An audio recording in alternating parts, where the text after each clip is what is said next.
तिथे त्यांची करुणा होती. जिथे माणूस उपाशी होता तिथे त्यांची करुणा होती.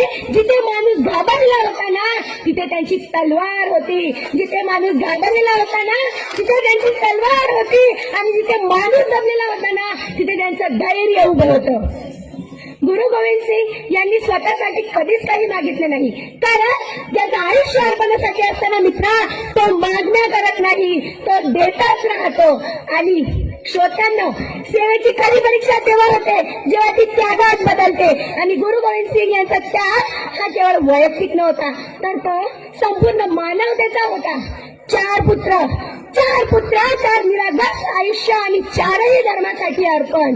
कोणी रणांगणावर शहीद झाले, कोणी आजान वयात भिंतीत चिनले गेले. आणि तरीही त्या पित्याच्या ओठांवर तक्रार नव्हती, डोळ्यात भीती नव्हती. कारण त्यांना माहित होतं आज मी जर झुकलो